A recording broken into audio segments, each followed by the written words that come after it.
Sure. So again, very warm welcome back everyone. And let me share my screen and we'll get into it. So today's topic, one of the topics, so we are actually behind by a week because we took the December 31st week off. So we are going to attempt to cover both the session today. Hopefully we should be able to manage to do it again. Just like our previous classes, we are going to make a fresh project. So we are going to work on a fresh project so that you guys have another code reference. Uh, Before I go back and talk about today's topic, let's look at the, the code we had uh, created in one of our previous classes, where we had app.js and we were doing greetings. So we were doing, hey, John, hey, Jan, that kind of greetings to the inputted user. Now, while building this app, we had the main component, which was app.jsx, and we had three subcomponents: greetings, subgreetings, and user inputs. So we had three different components, and we put all of them in a directory called components inside our source directory. Now, this approach that we have been following till now is okay, but it doesn't scale in a real production systems. This will fall apart when you start building an application with tens and hundreds of components, because it will become extremely tough for somebody new on the project to understand where the entire code is, and B, uh, very hard for somebody who is coming back to the code after a while to understand as well. So it is difficult on the both fronts, and that this makes a project a very complex process to maintain. While we build software, be it React, be it Node.js, or be it you're building a project with AI, or maybe you're building another AI project, it doesn't matter that what kind of programming language you use as well. You have to always think about the project and how you're going to continue to improve your project and add new features. So today we had, at that point, we have greetings. Tomorrow we might allow users to actually send greeting emails. So that is a new feature. Another feature could be we might allow users to create greeting cards. So that's another feature. Imagine we keep adding all of those components here and this list keeps growing. It becomes a very complex process in itself to understand that project. Due to that reason, React best practices tell us to break our project and specifically our components and other parts of our projects into logical pieces. When we create a new React project with White itself is doing a little bit of that for us.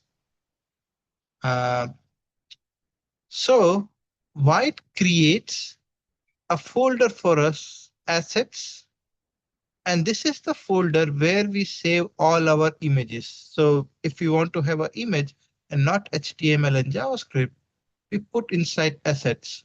So White itself is also pointing us to use a very detailed structure of a project.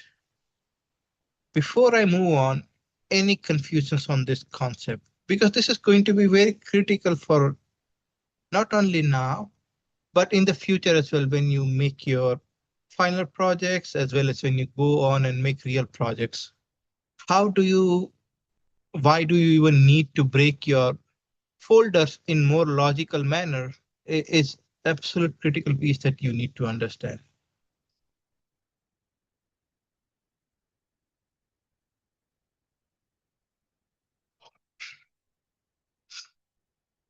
So I'll wait 2 more seconds, and if no questions, I'll move to the new project we want to build today.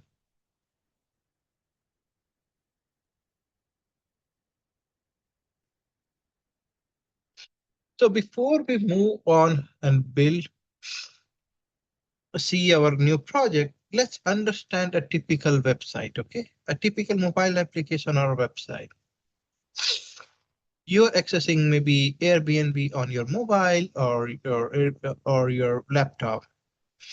What happens is when you hit that URL www.airbnb.com, that URL takes your request and goes to a server.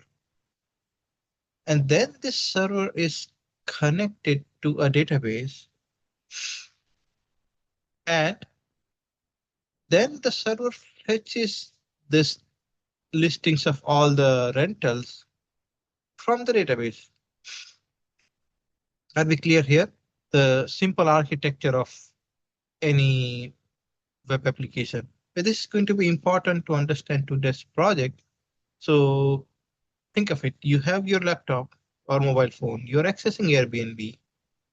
Airbnb is running on a server, which is like your laptop. Again, you can imagine for the simplest purposes, your laptop is accessing, is working as a server, and I am from my phone trying to access Airbnb. Then my request is coming to your laptop, and then your laptop is then connected to database, and your laptop is able to then fetch the details from database and give it back to me. And then I see the beautiful Airbnb website. So this is a typical three-layer architecture or three-step architecture for a very simplistic architecture of a application. Are we clear on this?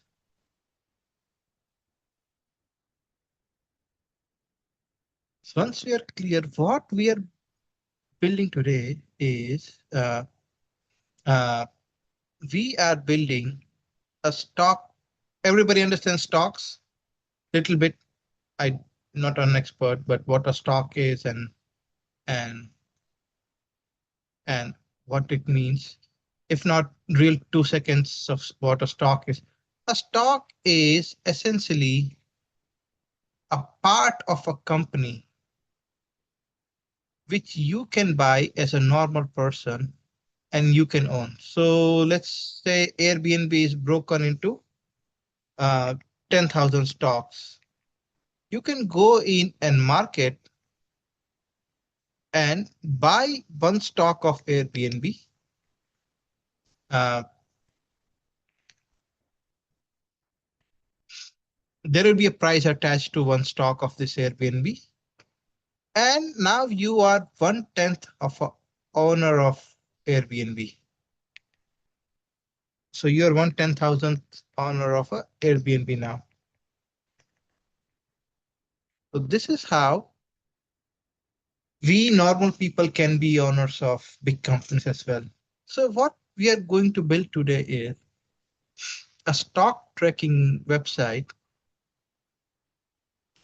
which tells us what is the current price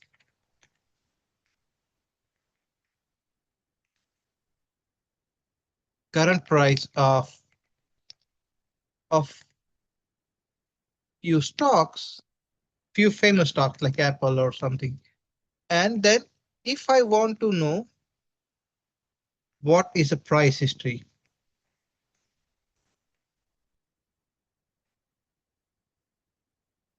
So essentially, you're going to access our website from your laptop and it's going to go to server and get the list of stocks that you want to watch.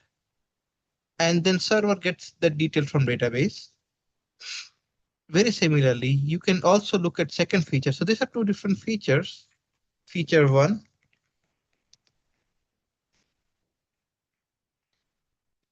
feature tool. So you can check a price history of the stock. Let's say you can check last 7 day price history. So before I show you the application and we start looking at the code and how we refactor or how we better structure a React project, are we clear on what we are trying to build today?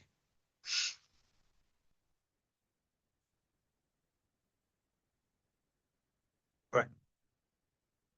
So moving on, uh, feel free to stop me, okay? Don't hesitate.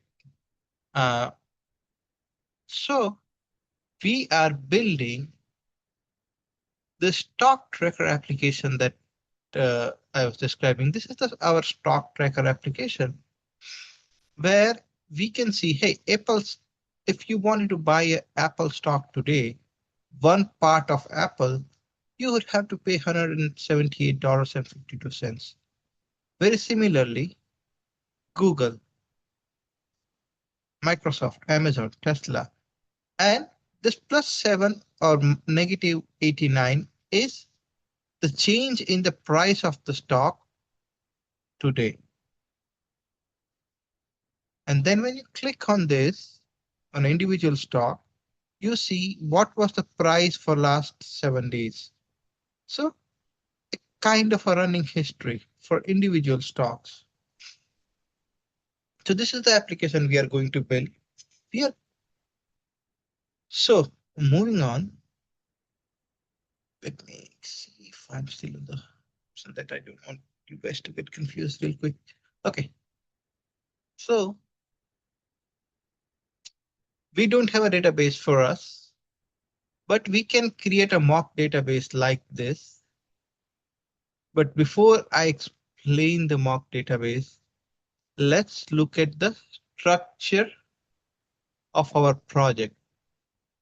Let me close all the code for now. We have our main app JSX, and I want to parallel with this. So we have our app JSX, just like our previous project. And then we have our components where we used to put all our components. Then the new element has been introduced, which is called services. Services are the layer, a logical layer in our code. If I have to break our code, services are the logical layer of a code. Let me put it this way. Sort of these things. Let me put this block here.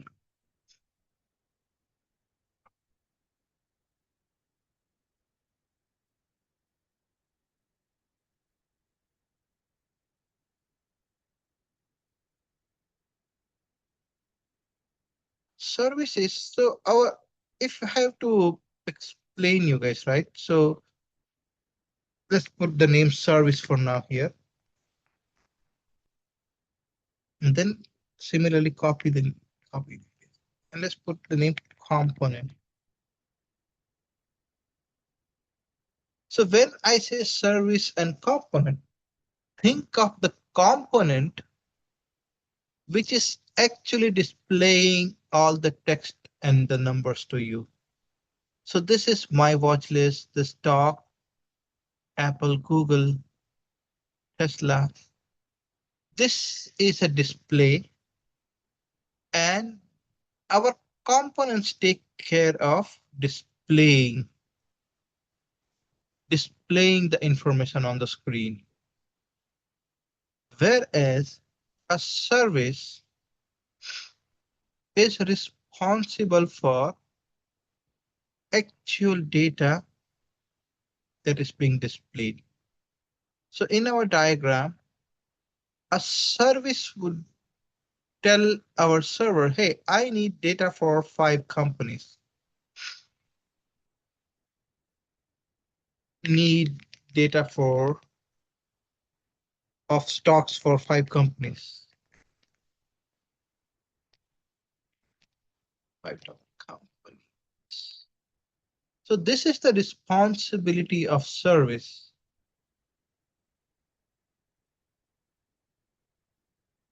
This is the responsibility of our service to tell to the server, need the data for stock of top 5 companies. Then server gives this data back to the service, and then service gives this data to our component to display. So if tomorrow service said, I don't need 5 companies, I just need 3 companies, then um, component will, let's say, I just need 2 companies, the component would start displaying. Did I make the right? No, not here. Here. This is the, so service is saying, I just need data for 3 companies, don't give me 5. Server will then respond back with just 3 companies. Now our server is responding back with just 3 companies. In this, what has happened is our display component has not changed. Our service has changed.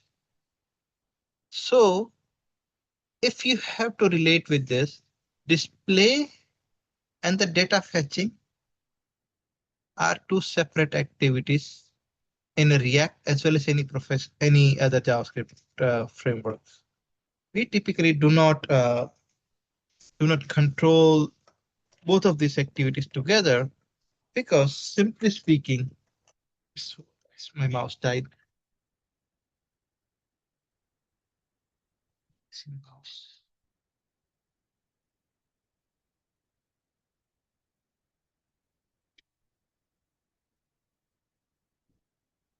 So as I was saying, services are responsible to get the data. So it can say instead of top 5, top 3, and then gives back to our component. And our component is then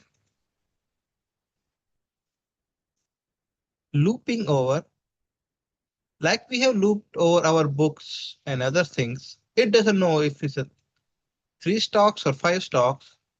The component is looping over and displaying however many stocks it gets. So if you see, we have now 2 different folders in our project structure. One is called services, and other is called components. Within the components as well, we have different features. So we have one feature to display the stock prices and another feature to display the history of stock prices.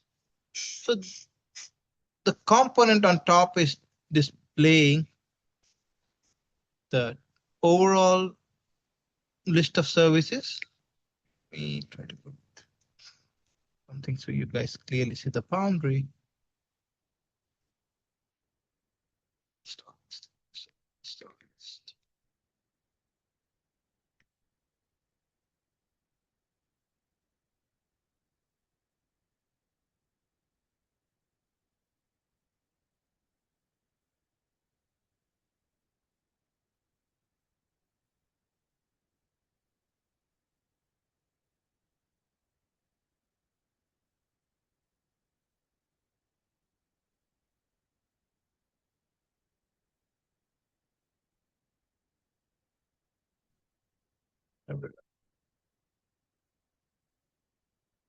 So what you see are 2 different components.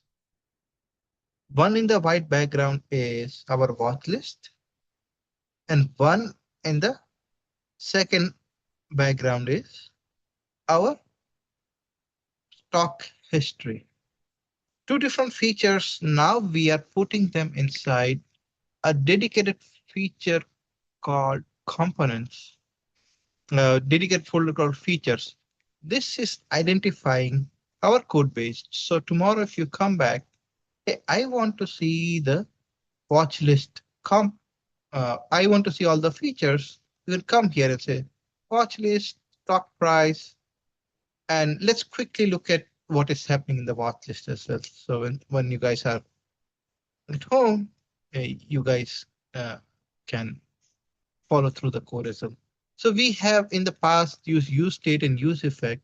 Use state is useful to hold our state variables, and our state variable is list of stocks, just like our previous list, which was list of books, and then a loading indicator. So while we are calling our service is calling our server and server is getting the database, you may have seen in a lot of website when you something is loading, you are either seeing a text called loading, or you're seeing a text just like this, or you're seeing like a round circle with a spinner.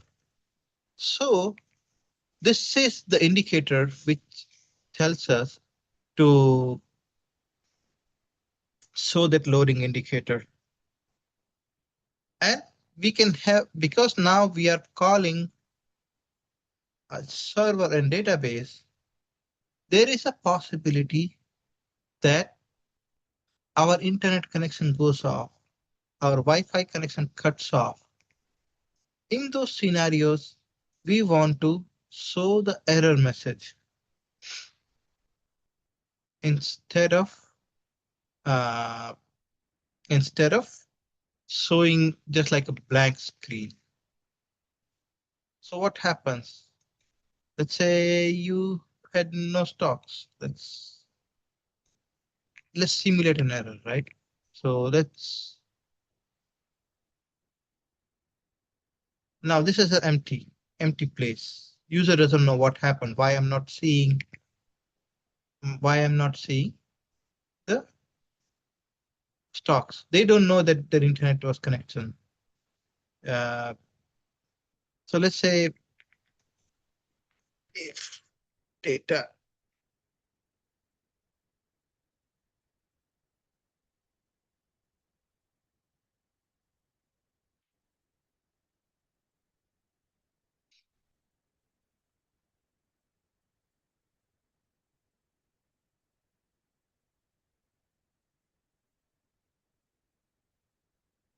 always is a good practice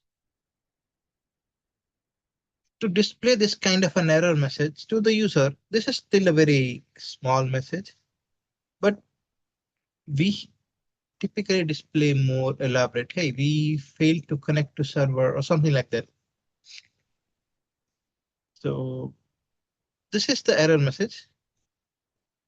And then we have select symbol to ensure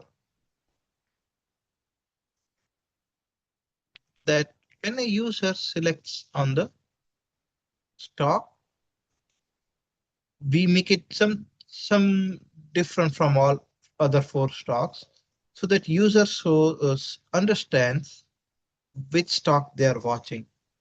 So if you see our application is very, even though it's a very demo level application, it has quite a lot of features. Our watch list itself. We are fetching the stocks from server. We are showing a loading icon. And let me make sure you guys see the loading icon. Let me increase this delay.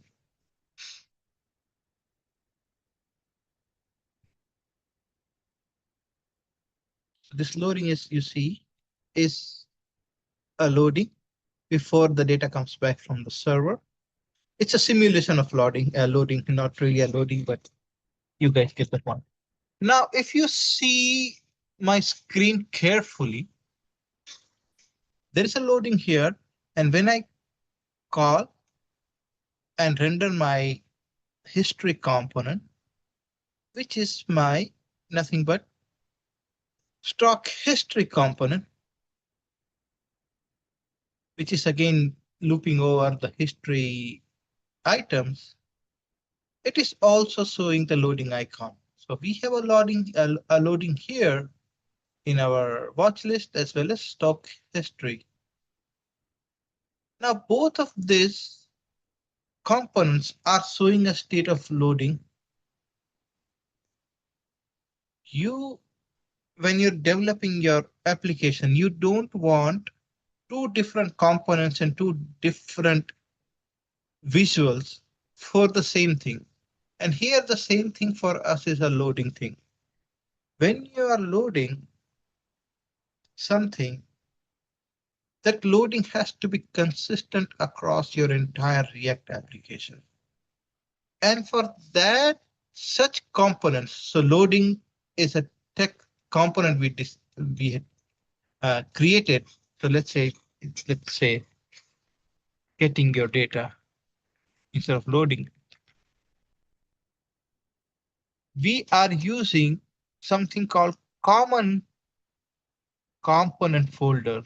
So inside our component, we are creating a common folder and uh, putting our uh, loading component there. That means we are telling to the fellow developer, hey, this is something very central and common to your application. If you change it at one place, your entire application is going to see that change. So when you see this kind of common behaviors in your application, you should create a common folder and put all your common components there. Similar to the error message we saw where we had red text, that's also a common component. And if you see the design of these cards, this card, Apple, Google, as well as 7-day closing, the blue background, that card is also a common looking feature. So you can always use a common component, common folder and put a component there for the components which are going to be useful in all the features of your application. So are we clear on the folder structure and more importantly, the project structure that we discussed here? I know I spoke a lot and I covered a lot in short time. So I want you guys to really think about this again and we can repeat this. But it is important for you guys to understand why we have now under our application a dedicated service folder as well as under the components folder, why we have common as well as features. Can you open the common folder again, please? So we can. Yes. Okay, thank you. And then the features, please. Thank you. But yeah, take 10 seconds if you guys need to and think what we just did here and what it means for our overall of our application.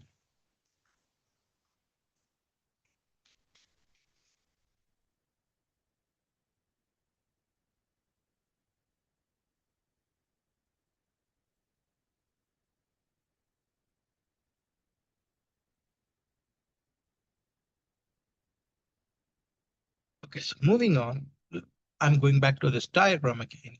Uh, Let me change this to 5. I'll share this diagram if you guys need to refer back. Um, if you look, we have to call a server and then server calls a database.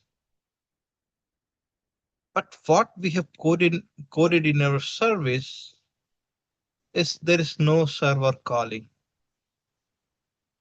We actually had a mock data inside our code to display this. So we were kind of uh, cheating it a little bit to display the data, but in real applications, you will be calling the server via API. And this is where I want to tie back to uh, our use effect. So use effect has been, and when we looked at use effect, I had mentioned that we are going to come back to this because this is very important.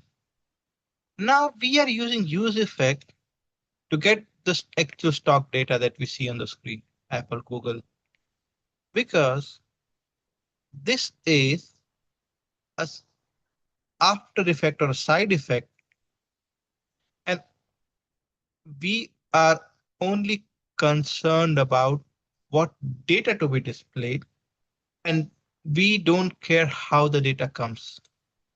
So the display, I'm going to come here. Display component is display.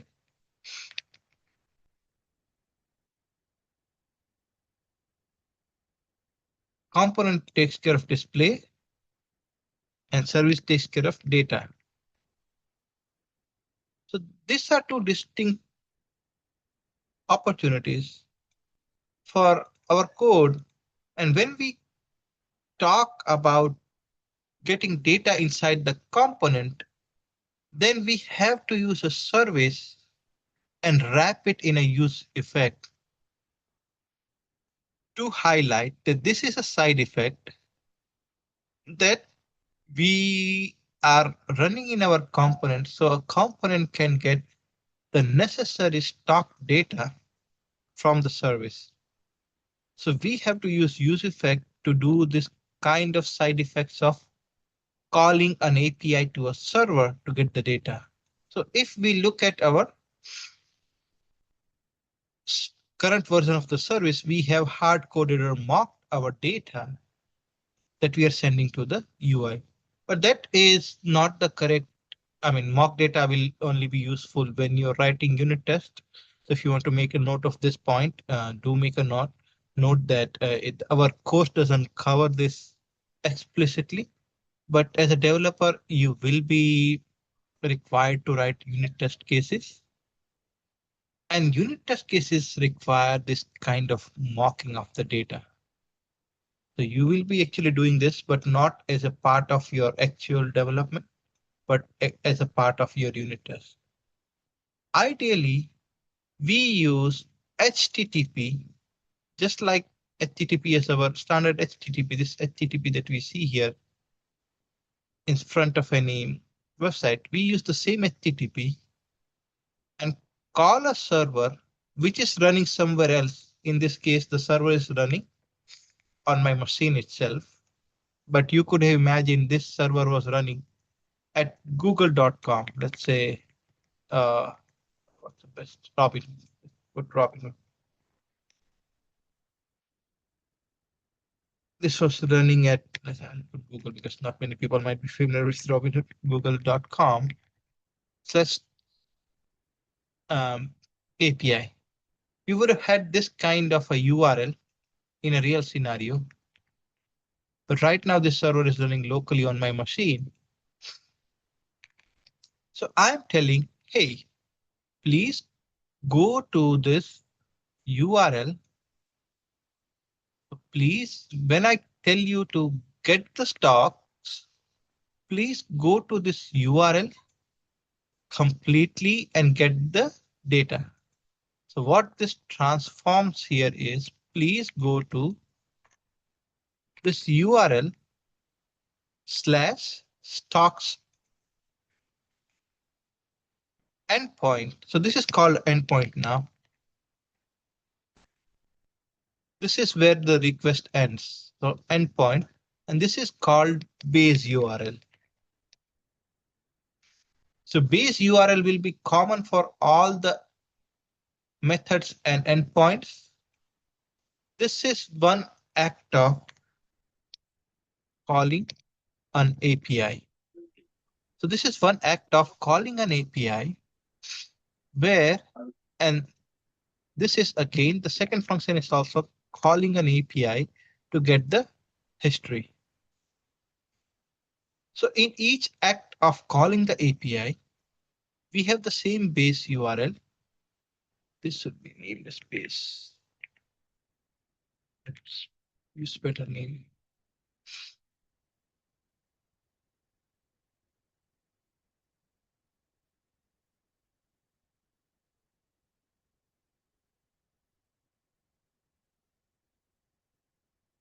Please go to my base URLs stock endpoint and get me the top 5. So this is the API to get the top 5 stocks. And this is the API to get 7-day history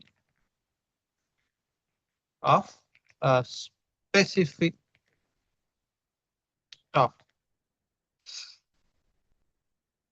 So this is act of calling APIs. In each case, the base URL stays the same, but actual endpoint changes. And the endpoint can be dynamic based on your needs. So in this case, let's look at how our endpoint will look like. It says stock slash symbol system. So first replace this API part. Now here the symbol is actually the symbol that we want to pass in. So if we are clicking on the apple, then please give me the apple stock. If I'm calling, if I want for Google, please give it for me Google. So this endpoint is still the same but parameterized on one of the variables in the URL.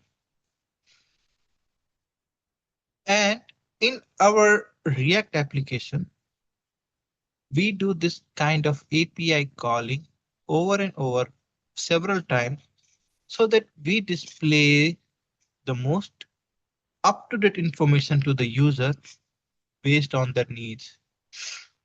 So before I go into the code and the actual screens, is it clear what is a base URL, what is a service which is actually calling a server, and what is an endpoint? We covered three things: base URL, act of calling endpoint, and how does an endpoint look like? And furthermore, how can endpoint be a dynamic endpoint as well? I'll stop here. This is very critical, and this is you guys will be 110% performing this task when you get your job, regardless of you work in React or you work in any technology. Calling an endpoint to get some data is one common task that you will be performing over and over.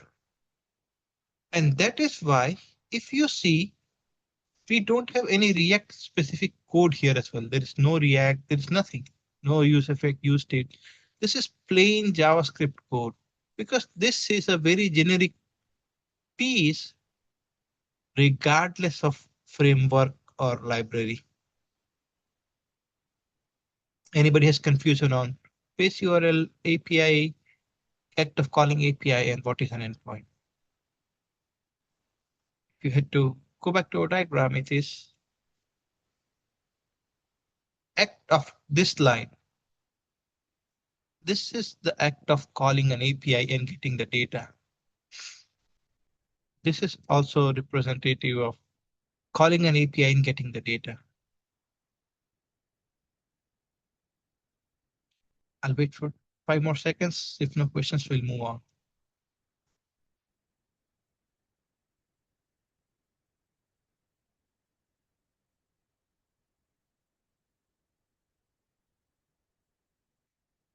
So now let's replace the service. So if you look at our service, the actually exports look the identical, but instead of sending the mock data, we are calling the actual server to get the data. So let's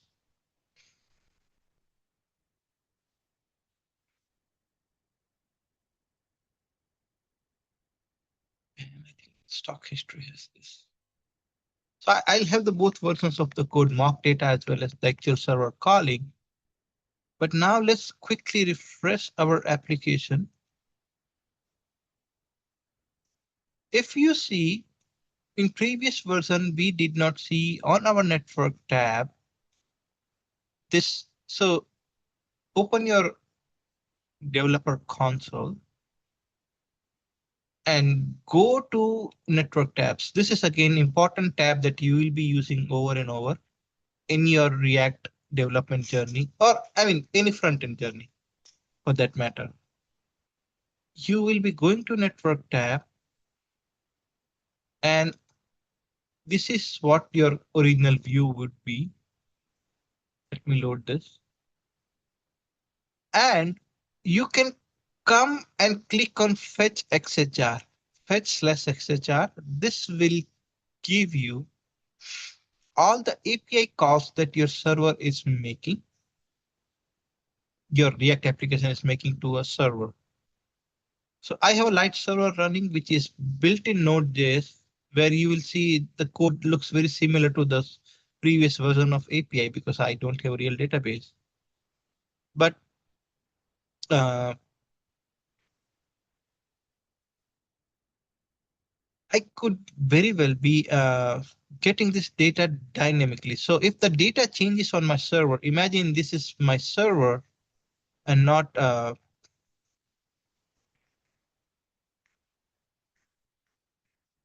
this was my server. And if I may, this is now I'm not touching my React code, but something changed on the server. Let's see what happens.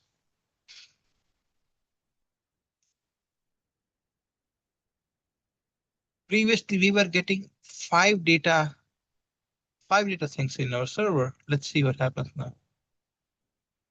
I clipped, now I'm sending just two data from our server. So without changing in our React code, our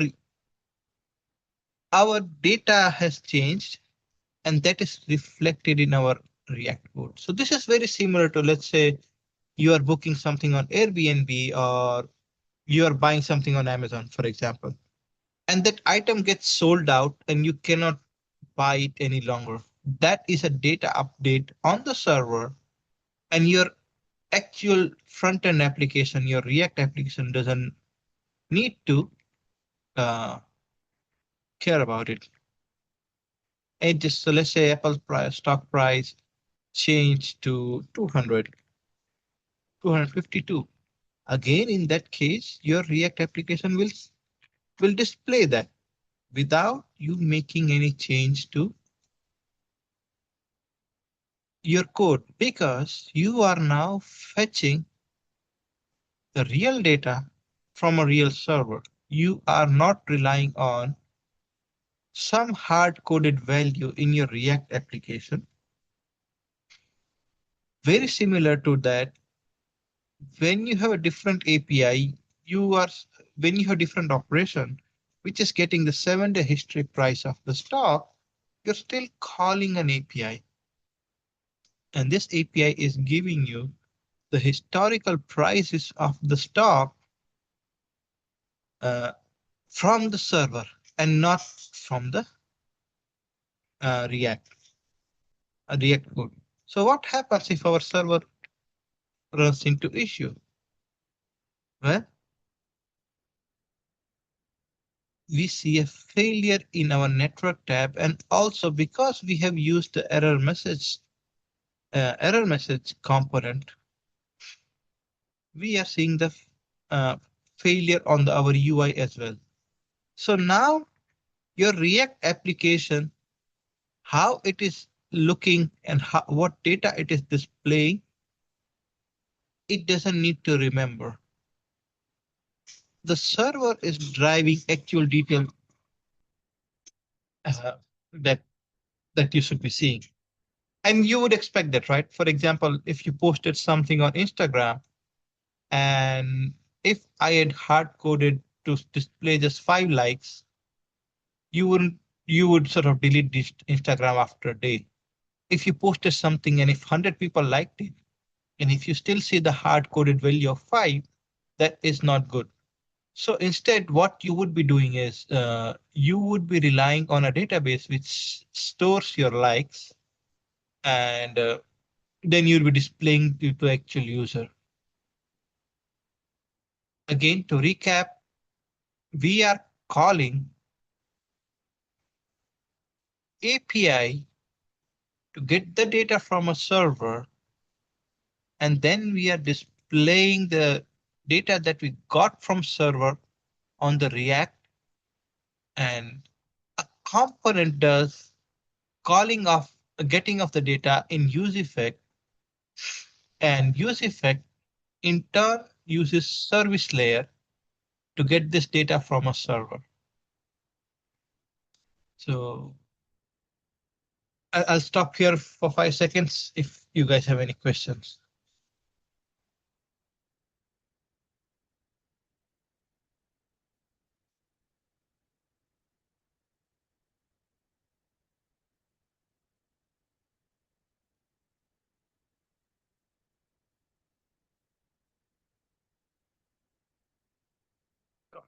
Got it.